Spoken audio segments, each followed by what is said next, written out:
বর্ণাঢ্য আয়োজনে সারা দেশে উদযাপিত হচ্ছে স্বাধীনতা দিবস। প্রথম প্রহরে ৩১ বার তোপধ্বনির মধ্য দিয়ে স্মরণ করা হয় জাতির সূর্য সন্তানদের।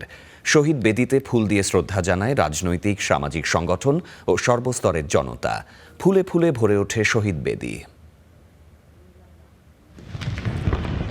প্রথম প্রহরে তোপধ্বনির মধ্য দিয়ে স্মরণ করা হয় জাতির সূর্য সন্তানদের, যাদের আত্মত্যাগে এসেছে লাল সবুজের মানচিত্র।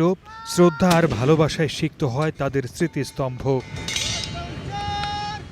ভোরের আলো ফোটার সঙ্গে সঙ্গে স্মৃতির মিনারে হাজির হয় বিভিন্ন রাজনৈতিক, সামাজিক ও সাংস্কৃতিক সংগঠন। বড়দের সঙ্গে ফুল দিতে আসে শিশুরাও।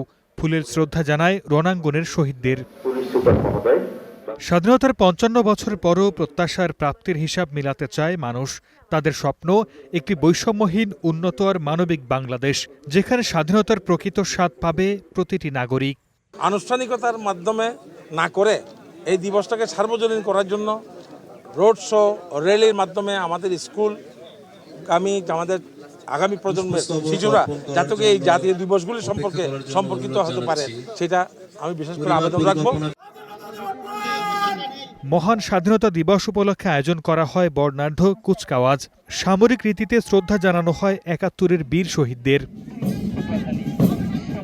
দিবসটি উপলক্ষে নৌবাহিনীর পক্ষ থেকে দর্শনার্থীদের জন্য উন্মুক্ত করা হয় যুদ্ধজাহাজ। সাধারণ মানুষ ঘুরে ঘুরে দেখে বাংলাদেশের সক্ষমতা। শিক্ষা প্রতিষ্ঠানগুলোতে আয়োজন করা হয় বিভিন্ন প্রতিযোগিতার। নাচ, গান, কবিতার মাধ্যমে তুলে ধরা হয় মুক্তিযুদ্ধের বীরত্বগাথা।